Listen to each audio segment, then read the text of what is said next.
मानते हुए हमारी आदरणीय, हमारी माननीय सांसद जया बच्चन जी से निवेदन करती हूँ आए और जो भीड़ आपको सुनने के लिए आतुर है उसको संबोधित करें। बहुत बहुत धन्यवाद मैम।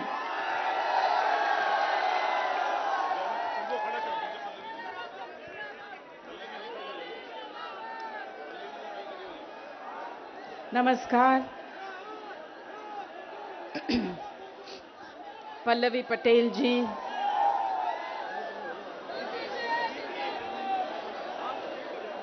इस प्रदेश की छोटी बहू डिंपल यादव जी, मैं अपने आप को बड़ी बहू मानती हूं क्योंकि जब अमिताभ जी यहां से इलेक्शन लड़ रहे थे तब मैंने कहा था मैं आपकी बहू हूं, पहली बार आई हूं, मुंह दिखाई में मुझे वोट दीजिए, मेरे पति को वोट दीजिए। उसके बाद यहां ज्यादा आना नहीं हुआ। आज फिर पल्लवी जी के लिए आई हूं, ये कहती हूं बड़ी बहू का लाज रख लीजिए, अपने भैया का भी लाज रख लीजिए। गंगा किनारे छोरा जो है उसका लाज तो आपको रखना होगा।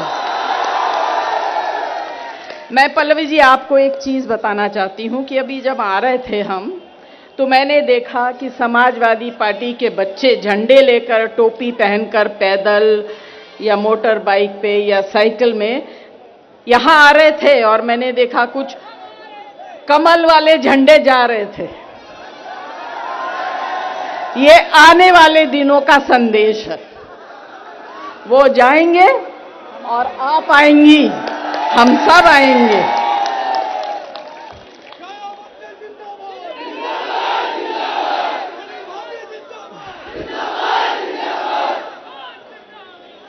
देखिए, मैं सुन रही हूं यहां बोला जा रहा है,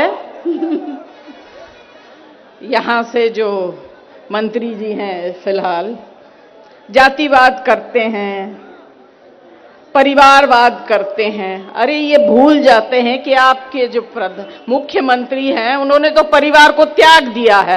वो परिवार के बारे में क्या जानते हैं? वो क्या जानते हैं परिवार क्या होता है? वो क्या जानते हैं बहू बेटी क्या होती है?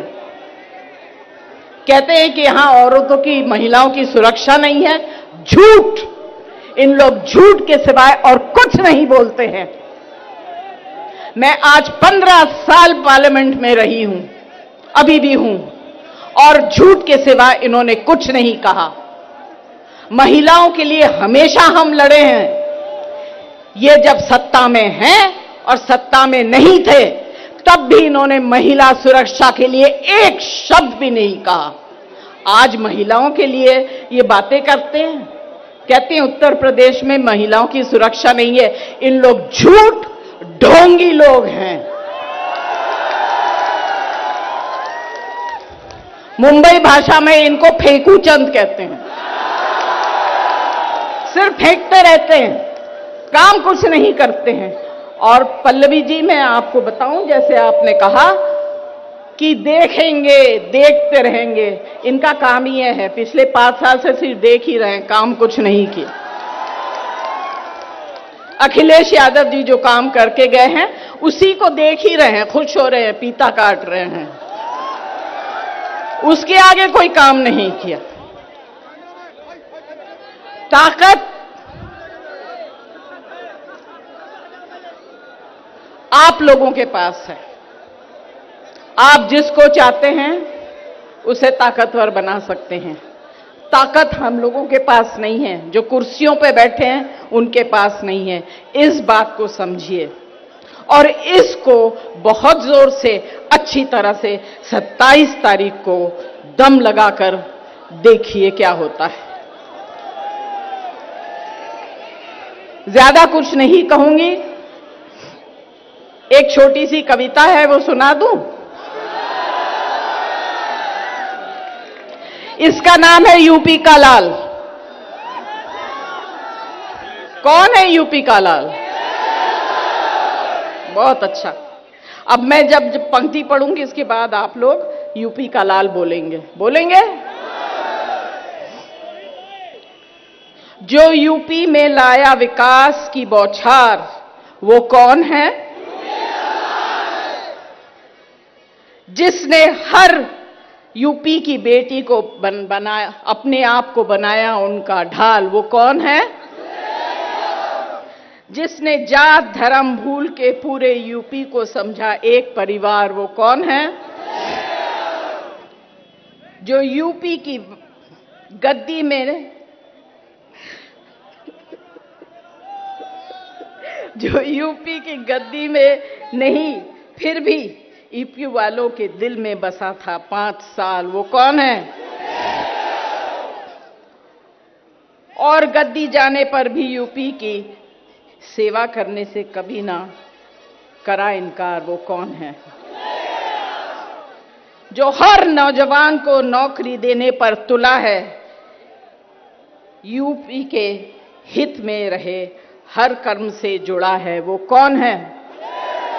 मैं माताओं से सुनना चाहती हूं कि यूपी का लाल कौन है? माताएं, आप बोलिए, आपकी आवाज बुलंद है। अगर आप बोलेंगी तो आपके बच्चे भी बोलेंगे।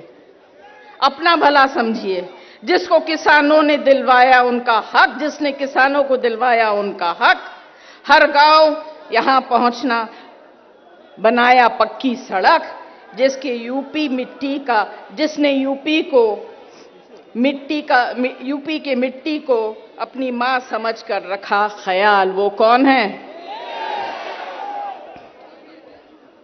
फिर एक बार कंवल जो ना कर पाया, कमाल करेगा यूपी का लाल, वो कौन है? बहुत बहुत धन्यवाद। अगर 27 तारीख को है? नहीं, मुझे गाना वाना नहीं आता।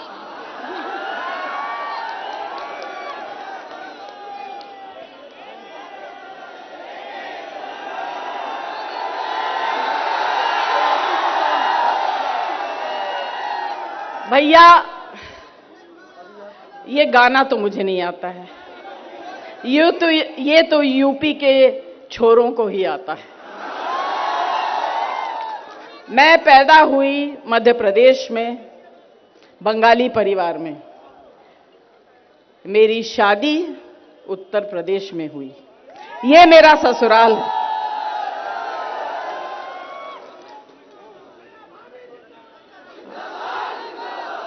मेरा जिंदाबाद नहीं, इनका जिंदाबाद है।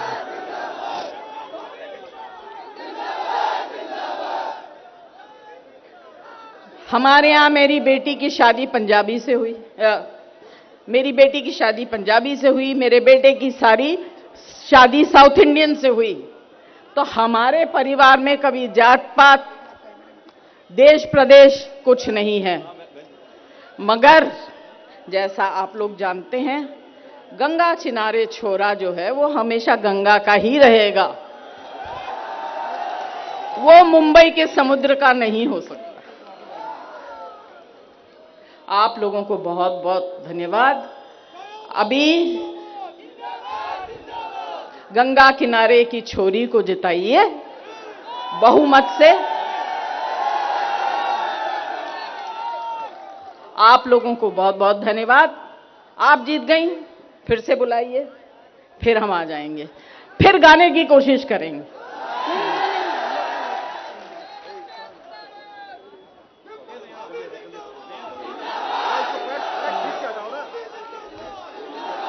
बहुत बहुत धन्यवाद।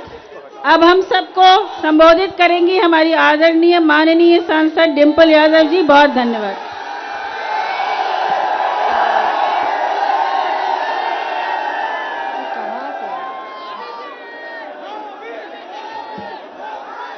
मंच पर आसीन श्री यतेश चंद्र सोनकर जी, श्री राम सजीवन निर्मल जी, कैलाश चंद्र केशरवानी जी, अशरफी लाल शास्त्री जी, श्री भान सिंह यादव जी, दयाशंकर यादव जी, विनोद केसरा जी, श्री प्रकाश पटेल जी, डॉक्टर असलम जी, जरीना उस्मानी जी, जूही सिंह जी, जया बच्चन जी, और मंच पे जितने भी लोग मौजूद हैं और मेरे सामने समाजवादी के सभी कार्यकर्ता, हमारे आदरणीय बुजुर्ग, हमारी माताएं, मेरी प्यारी बहनें और हमारे पत्रकार बंधुओं, हम सभी जानते हैं कि 2022 का चुनाव हो रहा है। बहुत ही महत्वपूर्ण चुनाव है कि नहीं?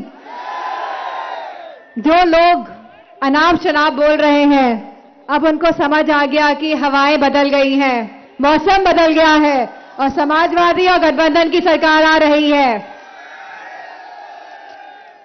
हमारी प्रत्याशी पल्लवी पटेल जी, जानते हैं इस बार 3 बहुएं एक साथ आई हैं।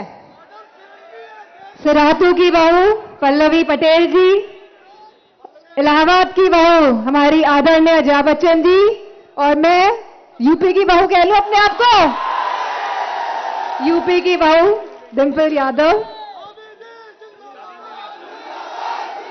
बेटे ने तो, सिराथू के बेटे ने तो धोखा दे दिया कि नहीं दिया?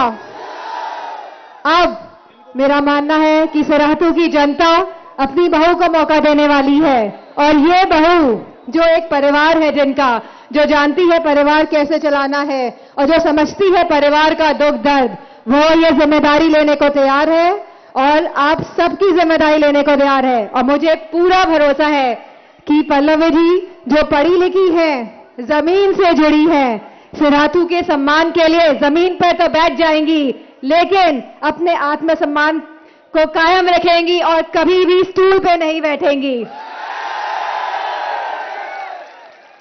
पल्लवी जी ही सिराथू को पल्लवित करने का काम करेंगी और जया जी जन घोष करने आज यहाँ पे आई है, और मुझे पूरा भरोसा है कि सिराथू की जनता साइकिल का बटन दबा के इतने वोट देंगी कि मंत्री जी भी शर्मिंदा हो जाएंगे। होंगे कि नहीं होंगे? गुंडागर्दी की बात करते हैं समाजवादियों के लिए ये लोग कि नहीं करते? बताइए मंत्री जी पे कौन कौन से मुकदमे लगे हैं? ऐसी सरकार देखी है जिसने, ऐसे मुख्यमंत्री जिसने अपने ही मुकदमे हटाए हो और उप मुख्यमंत्री जिन्होंने अपने ही मुकदमे हटाए हो? ऐसे कहीं पे हुआ है किसी भी प्रदेश में जहां पे ऐसी संगीन धाराएं लगी हैं और वो मुख्यमंत्री बनने के बाद, उप मंत्री बनने के बाद अपने ही धाराएं और अपने ही मुकदमे हटाए हो?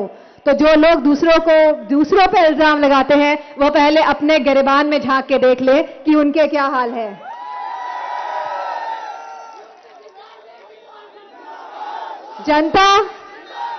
जनता, नौजवान, माताएं, बहनें ऐसी सरकार बनाने जा रहे हैं जो नौकरियां देने वाली है हमारे युवाओं को, जो महिला सुरक्षा पे काम करेंगी। जो गलत फहमी ये लोग फैला रहे हैं महिला सुरक्षा के नाम पे, मैं याद दिलाना चाहती हूं कि 2000 के जो आंकड़े थे एनसीआरबी के, उसमें महिलाओं के साथ जघन्य अपराध कम हुए थे, और इन 5 सालों में जो आंकड़े आए हैं वह आंकड़े बहुत ही दर्दनाक हैं।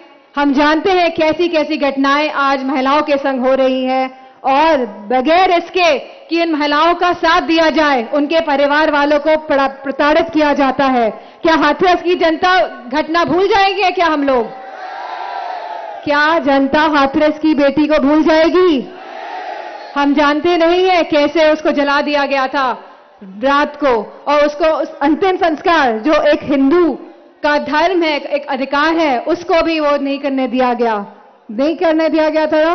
और उनके परिवार वाले को जो प्रताड़ना दी गई थी, जनता ने सब देखा है। और वही उन्नाव की बेटी के साथ जो हुआ था वो भी जनता नहीं भूलेगी। उसके पिताजी को पुलिस वालों ने जेल में डाल के मार के उसको मार डाला, इतना पीटा कि वह बच नहीं पाए।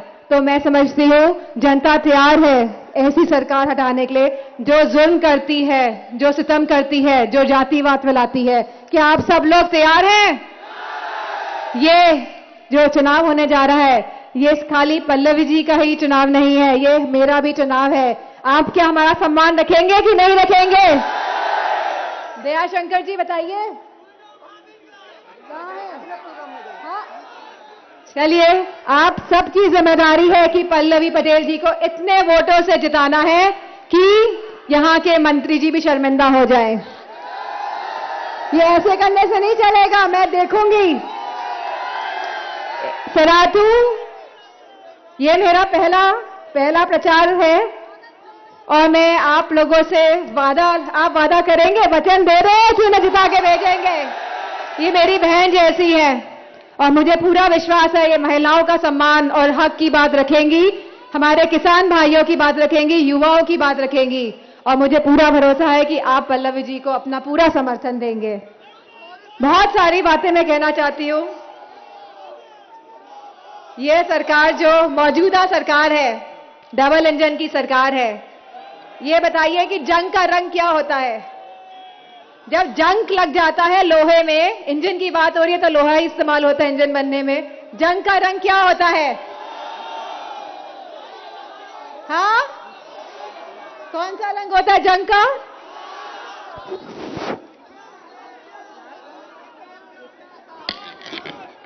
मुझे लगता है जिस रंग के हमारे मौजूदा मुख्यमंत्री कपड़े पहनते हैं उसी रंग का होता है। तो ऐसे जंग वाले इंजन को हटाने का समय आ गया है और यूपी को वापस पटरी पे लाने का समय आ गया है। और मुझे पूरा, और ये चुनाव कोई हमारा चुनाव नहीं रह गया है, ये चुनाव तो जनता लड़ रही है, जनता तैयार है ऐसे जंग वाले इंजन को हटाने के लिए और ऐसे इंजन को लाने के लिए जो उत्तर प्रदेश को एक संपन्न प्रदेश बनाएंगे, जो उत्तर प्रदेश को आगे ले जाने की बात करेंगे, जो हमारे किसान भाइयों की बात करेंगे। आपने देखा कैसे हमारे किसान भाइयों ने 700 किसान भाइयों की जान गई कि नहीं गई? इन लोगों को कोई पश्चाताप नहीं है, कोई पश्चाताप नहीं है। इन लोगों के दिलों में रहम नहीं है, इन लोगों के दिलों में भावनाएं नहीं है। ये खाली लोगों की भावनाओं से खेलते हैं वोट पाने के लिए और बाद में सब भूल जाते हैं। भूल जाते हैं कि नहीं भूल जाते? हमारी युवाओं को कितनी नौकरियां मिली? हमारा किसान के अगर 2 बेटे और 1 बेटी होती है, एक बेटा किसानी करता है, एक बेटा फौज में जाता है कि नहीं जाता है? फौज की नौकरियां निकाल पाए कि नहीं निकाल पाए ये लोग? और आने वाले समय में अगर ये निकालेंगे भी तो ये संविदा में रखना चाहते हैं हमारे नौजवानों को।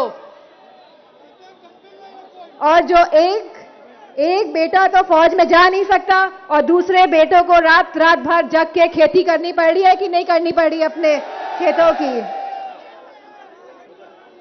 चौकीदार बना दिया कि नहीं बना दिया अपने खेतों का? और बेटी को कहां से पढ़ाएगा किसान अपनी, बताइए? आमदनी दुगने करने की बात हुई कि नहीं हुई थी? महंगाई इतनी बढ़ा दी कि आमदनी तो आधी ही रह गई। अब बताइए कहां जाए युवा, कहां जाए किसान और महिलाएं भी कहां जाएं? मैं समाजवादी पार्टी की कथनी और करनी में कोई फर्क नहीं होता है, तो मैं आज ये आप सबको विश्वास दिला के जा रही हूं कि जब समाजवादी पार्टी की सरकार आएगी तो जैसे हमारे घोषणा पत्र में कहा गया है, खासकर महिलाओं के लिए 33% का आरक्षण दिया जाएगा सभी सरकारी नौकरियों में।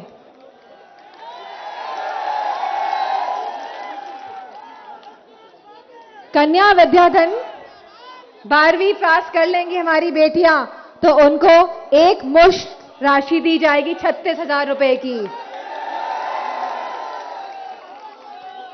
इसी के साथ बीपीएल परिवार की महिलाएं जो प्रसव के समय 15,000 रुपए की राशि दी जाएगी ऐसी महिलाओं को, और हमारी बेटियों की शिक्षा केजी से लेके पीजी तक मुफ्त की जाएगी। जो हम पेंशन देते थे अपनी महिलाओं को, पेंशन मिलती थी कि नहीं पेंशन मिलती थी? आने वाले समय में 1 करोड़ से भी ज्यादा महिलाओं को पेंशन देनी पड़ेगी, तो ये पेंशन हम देंगे और यह पेंशन हम 500 रुपए से बढ़ा के 18,000 रुपए प्रति माह देंगे, जो सीधे महिलाओं के अकाउंट में जाएगी। और लैपटॉप मिले यहाँ पे किसी को?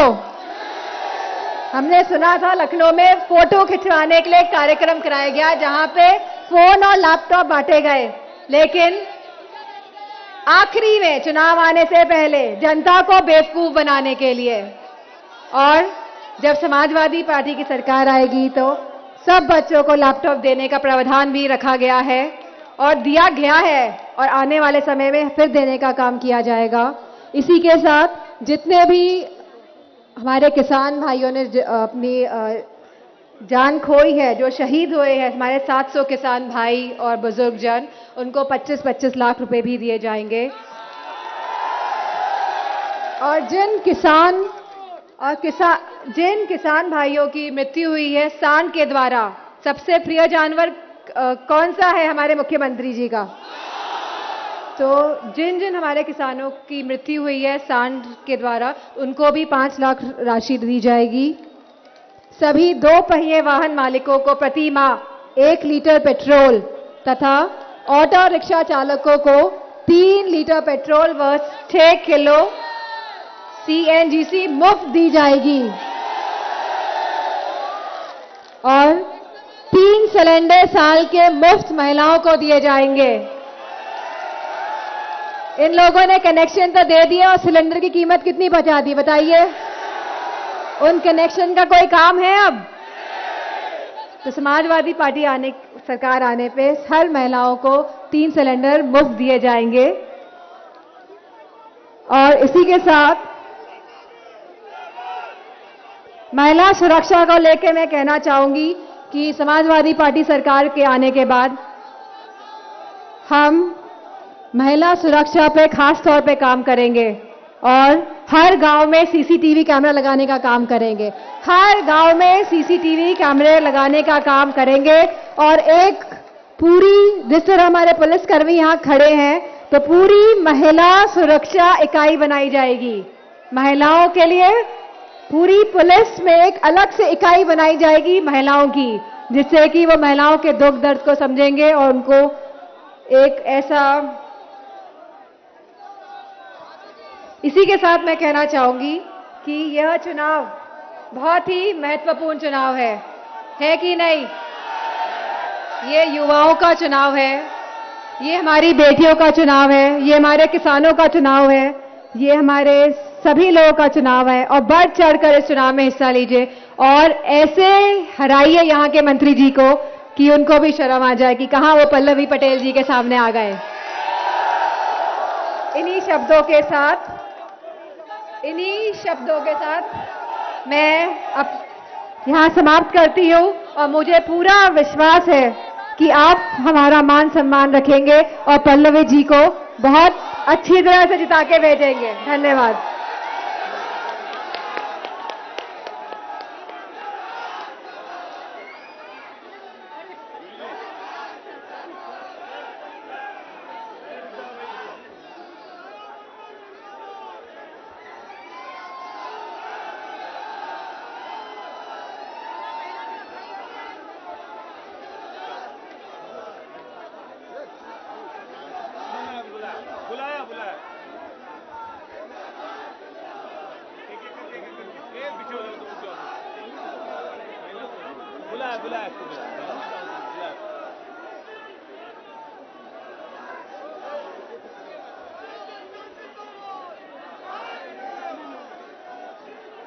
जरीना जी, आप तो इधर आ जाओ ना, इनको कहाँ ये बीच में?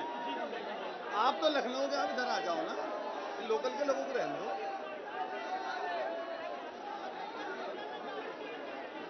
क्या दिखाओ ऊपर वो उठ के